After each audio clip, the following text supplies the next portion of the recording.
విజయ గణపతి, శక్తి గణపతి, ఉచ్ఛిష్ట గణపతి, హేరంబ గణపతి, వరసిద్ధి గణపతి, ఇన్ని రకాలైనటువంటి అవతారములు ఉన్నాయైనవి. అందులో శ్రావణ మాసంలో వరలక్ష్మి వ్రతము అంటాం. వరలక్ష్మి అంటే అన్నిటినీ కూడా, వర అన్న మాటకు అర్థం ఏమిటంటే అన్నిటినీ కూడా ఇవ్వగలిగినటువంటి తల్లి.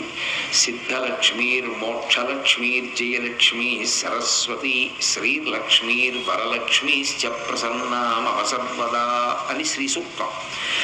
6 లక్ష్ములు అని.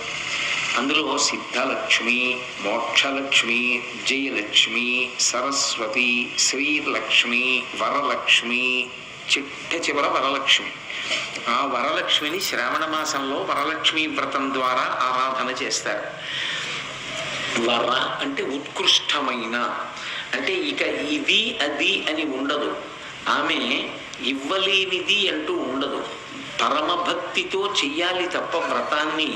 ఆ తల్లి అనుగ్రహం కలిగితే అసలు ఇది నాకు లేదు అని అనవలసినటువంటి మాట లేకుండా మనకి ఏది కావాలో ఏది లేదో అటువంటి వాటన్నింటినీ కూడా అనుగ్రహించగలిగినటువంటి పరమోత్కృష్టమైనటువంటి లక్ష్మీ స్వరూపం ఏదున్నదో దానిని వరలక్ష్మి అని పిలుస్తారు. అందుకే అన్నిటికన్నా చివర చెప్తారు, సిద్ధలక్ష్మీర్ మోక్షలక్ష్మీర్ జయలక్ష్మీ సరస్వతి శ్రీలక్ష్మీర్ వరలక్ష్మీశ్చ ప్రసన్నామవసర్వదా అని.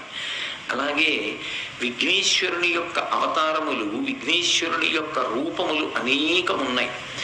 ఇన్ని రూపములు ఉన్నప్పటికీ కూడా వరసిద్ధి వినాయక, మీరు శ్రావణ మాసంలో చూస్తే లక్ష్మీ స్వరూపాలని చెప్పినప్పుడు మొట్టమొదటిది సిద్ధలక్ష్మి, చివరికి వరలక్ష్మి.